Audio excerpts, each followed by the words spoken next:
So one thing those two Olympians have, Jack, resiliency. Jesse Diggins, Jacob Ellis able to come back, get another medal. Another Team USA member on the men's side knows this mountain well and also knows a thing or two about resiliency. Yeah, just over a year ago, Tommy Ford was in a hospital bed recovering from a devastating knee injury and a concussion. He wasn't sure when he'd be able to race again. He wasn't sure when he'd be able to walk again, and he still wasn't sure when he'd be able to race again just over a month ago. But now he's there in Beijing, and he's looking for a gold medal in his third Winter Olympic Games. Well, if you don't like difficult crashes, you may want to look away for a moment. I remember skiing until the gate before I crashed. Pedigree, he just doesn't want to give it up and get tangled up in what an ugly fall, Steve, as we watched on, clearly unconscious. And Next memory was in the hospital. I was unconscious for 5 minutes. That's how Tommy Ford's last race before the Beijing Olympics ended, being airlifted to a Swiss hospital after crashing at famed Adelboden in January 2021. Just pretty overwhelming how a lot of people I care about had to watch that. The crash left Ford with a concussion, 2 torn ligaments in his right knee, 1 in his wrist, a torn meniscus, and a broken tibia plateau. And the physical injuries were just the start. I had some bouts of depression that's been really hard to see and be recognized, but I've gotten better at recognizing that. And yeah, it's a real part of the injury. It's just not being able to express yourself in the ways that you're used to.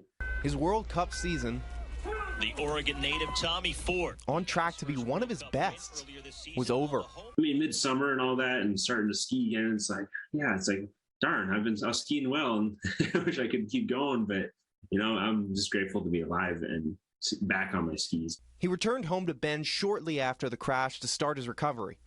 He says he could not walk normally for 6 months, but he didn't give up on his goal of making his third Olympic team. He was back on the snow by fall. I mean, you only get a few opportunities to ski at the Olympics, and yeah, I would really enjoy being able to ski at that level one more time. By early January, Ford had not made a World Cup start list since the crash, but Adelboden was the last event before the rankings cutoff for Beijing. It didn't happen. I was striving to.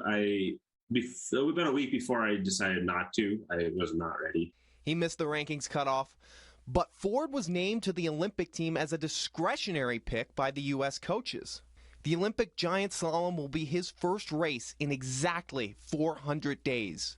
And at the age of 32, Ford isn't ready to say this is his last Olympic race. I'm open to it if I'm still healthy and skiing fast and enjoying it. Against the odds, we'll see Tommy Ford in Beijing 2022, and maybe we'll see him again in Milano Cortina 2026.